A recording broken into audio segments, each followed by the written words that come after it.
more people are forced into these jails. Sheriff Arpaio volunteers to be inside those cages every single day. The jailer only thinks about how to capture more people. The prisoner only thinks about how to be free. I'd rather side with the people who want to be free. How about you? Do y'all want to hear more from my co-MC, Dulce Juarez? You've heard her chant. Do you want to hear her story? Please, Dulce, come on up. Gracias. Thank you, everybody. So for many years, I could say from personal experience, I have about 20 years of experience of knowing what it is to live as an undocumented person here in the state of Arizona. I can say that I've lived in fear. I can say that I've had many nights where I cry myself to sleep. I can say many times I've been under depression and scared to drive, scared to go to school, scared that something would happen to my mom, to my family, to my friends. I was brought up at the age of 5 by my mother, who wanted a better future for us. And this was about 20 years ago. I excelled in school. I grew up in the barrios of Central Phoenix. I did well in school.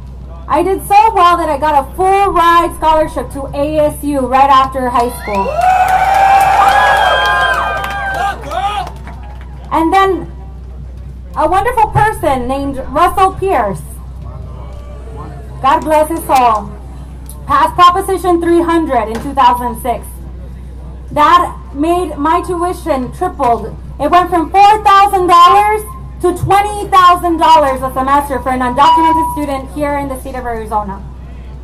I thought I had to move to Canada. I thought I was going to have to sell my car and leave. I thought I was going to have to go to another country to really be successful, to perhaps really accomplish an education. But there were people in our community that cared enough. People who helped me and helped many hundreds of students at ASU achieve a higher education because they believed in us. I achieved, regardless of Proposition 300, I was able to achieve a bachelor's in education. A bachelor's in communications and family human development. Yeah, regardless of Proposition 300. Then after that, I didn't know what I was going to do. I thought, wow, I have a bachelor's degree. I think I'm going to be working at a car wash. I'm going to have to babysit. I don't know what I'm going to have to do now. And I decided to call some people that really said, we're going to be here for you. They said, we want to mentor you. We believe in you. And I said, well, I want to go back to school since I can't work, since I can't do anything really with this degree. I want to stay in school. So I applied for a master's in education and I got accepted. And I graduated in a year and a half being an undocumented brown woman in Arizona. I graduated with a master's in education. But through all of that, I did suffer and I went through a lot of different things. For example, one day I was driving down the road and I got stopped and I was asked for my papers. And I was asked for my social security, for my passport, for my ID. And I asked the officer, why did you stop me? And he said, you're going 3 miles under the speed limit. Ouch. Ouch. All right. So he asked me for my information, and I said, well, I'm not going to answer to any of your questions without my lawyer being present. Because I knew my rights. You got to know your rights. Tienen que saber conocer sus derechos. And that's what saved me. He had to call his supervisor to come talk to me, and they thought I was a lawyer. And I'm like, I'm not a lawyer. I'm not going to answer any of your questions. And what's your batch number, by the way? Oh, woo! So yeah, I lost the fear. I did have a lot of faith. I had to pray at the side of the road. They did take my car, and I was so scared that immigration was about to pick me up on the side of the road. Thankfully, they did tow my car away, but they didn't tow me away back to Mexico. So that's why I'm still here. Yeah. So you might ask, well, what are you doing? Who are you now? Well, I can say that my aunt, who was a U.S. citizen, sponsored my family, and my case has moved forward thanks to my aunt, who is a U.S. citizen, and to many people who have helped me to be here today. And now I'm a legal permanent resident for Arpaio. And I no longer live in fear. I no longer live in fear. My corazón is full of courage, and it's full of passion. And you know why? Because we're not asking for anything for free. We're asking for what we deserve, and we're asking for dignity, and we're asking to be treated with respect. Because this country survives on the sweat and on the backs of our immigrant community. And that's why we deserve to be here. And that's why we're going to stay.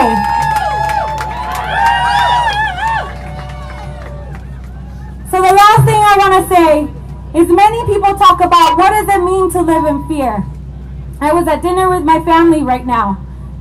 And some of my family members are still undocumented. Some of my friends, many of my friends are still undocumented. People here now are probably in that situation. And I can say that fear looks like this. It looks like my cousin sitting next to me while we're trying to have dinner, and tears are rolling down the side of her face because she's so scared and afraid of what will happen with SB 1070 next week. She's afraid that something will happen to her child. Or my cousin Jessica, who was telling me that she can't even go to a CVS, a pharmacy, to go get medicine because they're asking her for an identification from Arizona. They won't even sell her medicine. She can't even go to the doctor for her children. She doesn't feel safe. That's what fear looks like. Many people cannot drive these streets feeling safe. They cannot even walk these streets feeling safe. So I'm here to ask you to please go home and ask people to take action, to share these stories, to unite with us. Like somebody else said earlier, make it a personal problem because this impacts all of us. So tonight, I stand for love, and love stands for me. And thank you for standing up with us. Thank you for walking with us. Thank you for being on the side of love. Have a good night, everybody. Por justicia y libertad. Woo! Thank you. Muchas gracias.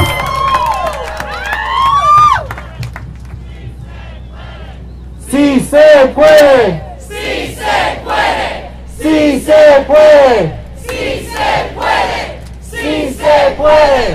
Sí se puede. Sí se puede. Sí se puede. Sí se puede. Sí se puede. Sí se puede. Sí se puede. Sí se puede. I want to tell you a secret. I want to tell you a secret just between you and me. We talk a lot about fear in Arizona. We talk a lot about fear in Alabama. We talk a lot about fear in Georgia and what these laws are doing. But I want to tell you a secret. Arpaio is more afraid of us than we are of him. SB 1070 is fear in law. Secure communities is fear in policy. These are being passed. These are being implemented because people are more afraid of us than we are of them. And what we find out is that when we stand up, that whole system crumbles. Love will conquer fear. Love will conquer hate.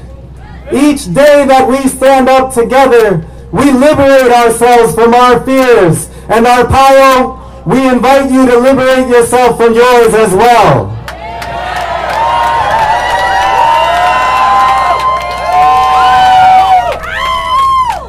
You've come here to stand with Arizona. But when you go home, you'll be facing Arizona in your own backyards. To help us understand what to do in that moment, to help us understand how to take this power back, we want to introduce Pablo Alvarado, the director of the National Day Labor Organizing Network. Pablo.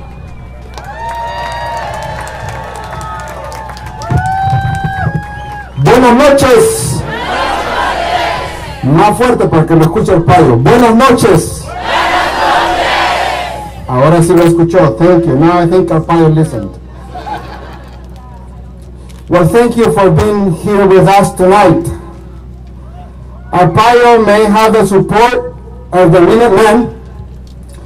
Arpaio may have the support of the white supremacist organizations in this state. Arpaio may have the support of those vigilantes who are patrolling the border. But our migrant communities have the support of who? The Unitarian Universalist Congregation. And now, with the promise of bringing the United Church of Christ as well.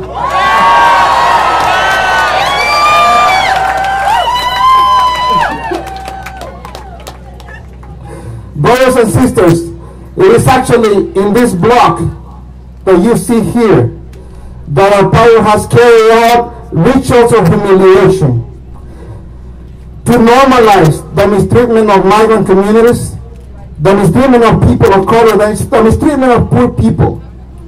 It in this block that you see here, where he has marched people and put them in segregated jails.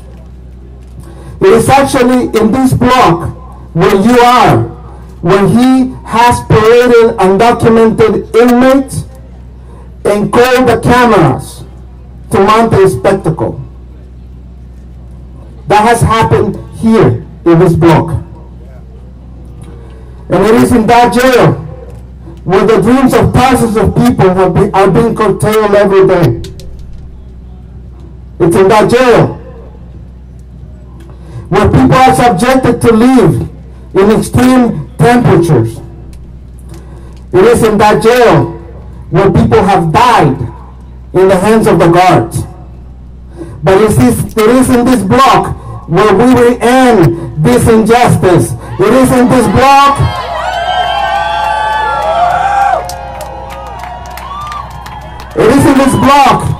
where we will end our pious impunity.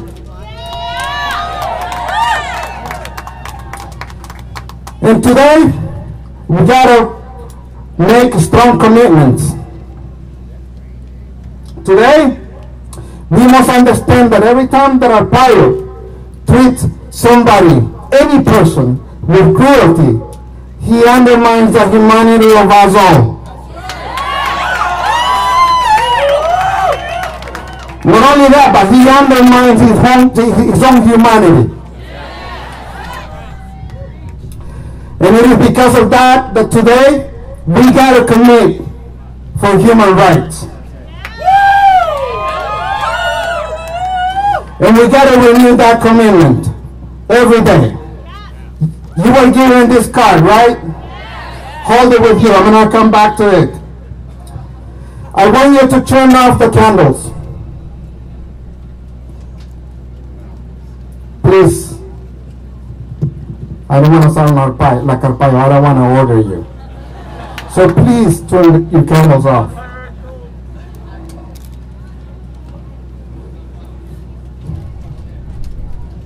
So it is for a long time that migrant communities here have stood a lot of pain and loneliness in some instances. It is a lot of time. It's been a long time where people have been living here in the darkness.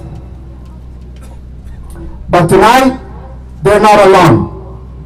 Migrant communities are not alone tonight. Is that right?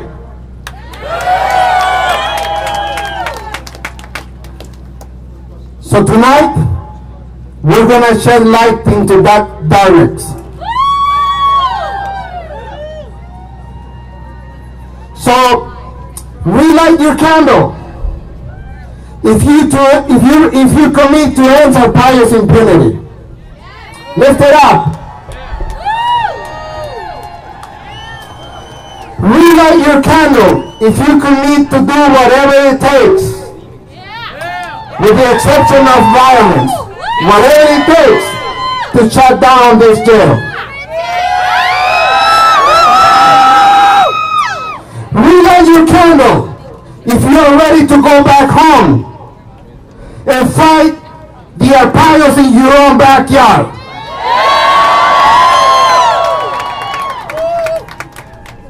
Relight your candle if you commit to conquer the hate of our adversaries with love.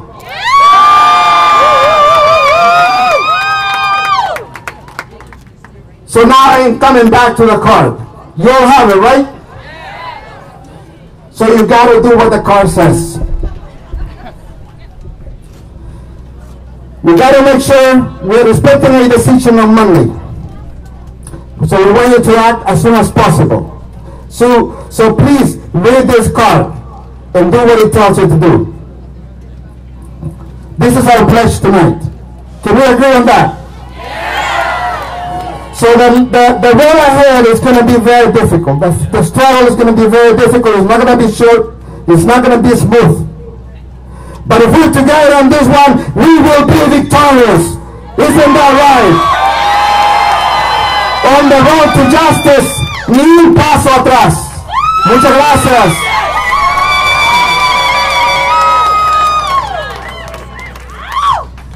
Gracias, Pablo. Muchas gracias por estar con nosotros, apoyándonos. En el camino de la justicia no damos ni un paso atrás. Me han pedido que diga algo en español, así que Gracias, gracias. Sí, para los compañeros, compañeras, hermanos y hermanas que han estado aquí en este estadio luchando por estos años, ahora nos damos cuenta que no estamos solos, porque la Iglesia Unitaria está con nuestro pueblo. Arpaio puede tener el apoyo de los llamados middlemen, de las personas que monitorean la frontera con armas, pero nosotros tenemos el apoyo de esta gente muy bella que está acá. A los que están presos, a los que están fuera, no estamos solos. Y ese sufrimiento y esa lucha ya no vamos a tener que pelearla solos, porque aquí tenemos muchos amigos, muchas amigas, ¿verdad? Muchas gracias y que siga la lucha.